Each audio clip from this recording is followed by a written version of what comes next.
Assalamualaikum warahmatullahi wabarakatuh. Saya Ina Pratiwi.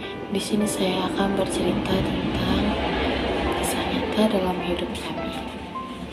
Lika-liku menuju kehidupan yang lebih baik.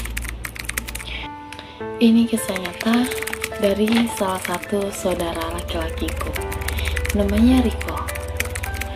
Di suatu hari, dia dengan ibu berbincang. Saudara laki-lakiku bertanya, "Ibu, apakah kita bisa merubah nasib kehidupan kita jauh lebih baik daripada sekarang ini?" Terus ibu aku menjawab, "Bisa nak, asal kamu bersungguh-sungguh dalam belajar dan melaksanakan sholat 5 waktu tepat waktu." Dan Abang Riko pun menjawab, "Oke Bu, dengan senang hati aku akan melaksanakannya. Aku akan merubah nasib kehidupan kita jauh lebih baik dari sekarang." Dari awal berakhirnya perbincangan mereka, aku melihat perubahan drastis yang terjadi pada Bang Riko. Dari yang awalnya dia malas-malasan untuk sholat, dia malas-malasan untuk melakukan apa yang dibilang oleh ibuku, dia malas-malasan belajar, dia menjadi lebih giat lagi. Dia sholat 5 waktunya tepat, dia belajarnya pun bagus, dia sekolahnya tidak bolos lagi, dan dia juga sering berbagi.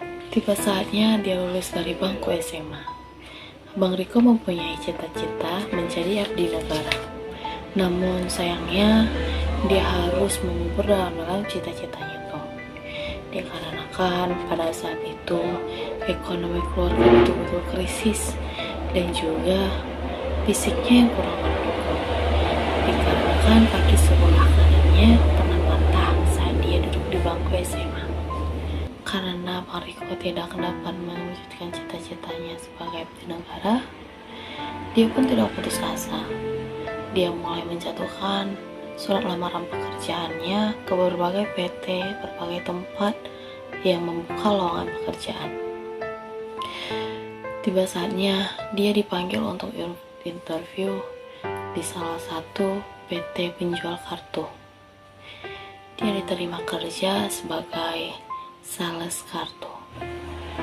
Setelah diterimanya dia di PT Indosat, tidak lama ia bekerja di situ, dia pun memutuskan untuk mengundurkan diri dikarenakan kondisi kendaraannya tidak layak pakai. Sedangkan sebagai sales kartu harus menjualkan kartu keluar kota, bukan cuma di dalam kota. Setelah dia berhenti dari sales Indosat, dia pun menjatuhkan lowongan pekerjaan ke berbagai tempat lagi. Namun sayangnya dia membutuhkan waktu yang begitu lama untuk dipanggil interview lagi. Sembari dia mengisi kekosongan waktunya, dia menjadi kuli bangunan. Seorang anak muda yang berusia 18 tahun, dia sudah menjadi kuli bangunan.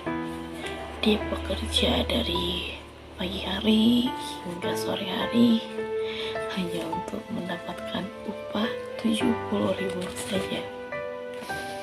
Beratnya pekerjaan dan beratnya risiko yang ia tanggung luar biasa, hanya untuk membantu perekonomian keluarga kami. Aku masih mempunyai ayah, namun ayahku udah cukup tua dan kadang juga sakit-sakitan. Ibu aku hanya berjualan. Abang aku yang kedua bekerja hanya sebagai kurir paket. Di suatu sore, dia pulang dengan senyuman di wajahnya.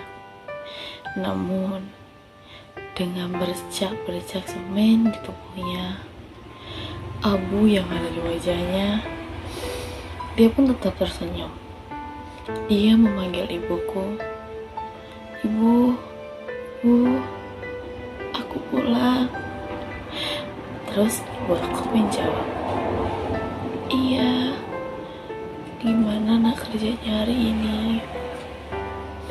Terus abang aku berkata, enak bu, enak, kerjanya enak. Ibu aku berkata lagi, sehat kan nak? Terus abang aku menjawab, sehat bu. Abang aku berkata pada ibu, ibu, aku ada rezeki hari ini, tapi cuma 70.000. Tapi nggak apa-apa, kita bagi ya bu. Untuk ibu 50-nya, untuk aku 20-nya, biar ada uang untuk tabungan ibu. Aku sangat terharu karena seharian dia bekerja, dia hanya mendapatkan 20.000 dan 50-nya dia berikan ke ibuku. Setiap sore hari dia begitu. Setiap dia pulang, dia pasti membagi hasil kerjanya kepada ibu. Aku sangat salut melihat abangku yang usianya masih 18 tahun pada saat itu bekerja sebagai kuli bangunan. Pada saat itu aku masih duduk di bangku SMA.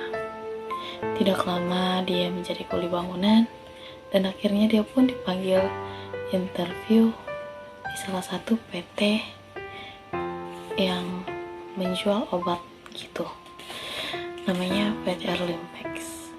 Dia interview ke Medan dan alhamdulillahnya dia masuk.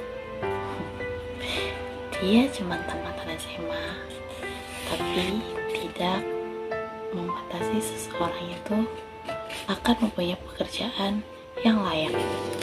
Setelah dia diterima kerja di PT Erlimpex itu, aku betul-betul bersyukur karena kehidupan kami berubah, bisa dibilang berubah 75%, karena dia telah membantu semua kebutuhan rumah, menyekolahkan aku sampai aku bisa duduk di bangku Universitas Muhammadiyah ini dan menjadi seorang mahasiswi. Sampai saat ini, alhamdulillahnya dia masih bekerja di situ sebagai sales tetap. Dia bekerja mulai dari aku kelas 3 SMA. Aku sangat bersyukur mempunyai abang yang baik seperti dia. Ternyata seseorang yang buruk itu tidak selamanya buruk. Dia bisa berubah dikarenakan keadaan. Mungkin seseorang itu dahulunya terlalu bahagia sampai lupa bagaimana rasanya susah. Ketika betul-betul down dan kritis, disitulah seseorang berpikir bagaimana dia bisa merubah hidupnya. Aku sangat banyak mendapatkan pelajaran positif dari kehidupan abangku, karena ternyata seburuk-buruknya manusia pasti ada titik baiknya, dan segala sesuatu yang kita rencanakan tidak akan berjalan mulus tanpa restu orang tua dan ridho Allah. Dari cerita saya ini, kita bisa mengambil nilai positif bahwa sesulit apapun kehidupan, jika kamu melaksanakan sholat, maka akan terasa mudah. Kita bisa bercita-cita, tapi Allah lah yang merencanakan segala sesuatu yang terbaik untuk kita. Sayangilah orang tuamu agar Allah merestui langkahmu. Mungkin cukup sekian yang bisa saya ceritakan tentang kisah hidup di keluarga saya. Kalau ada yang kata salah, saya mohon maaf. Assalamualaikum warahmatullahi wabarakatuh.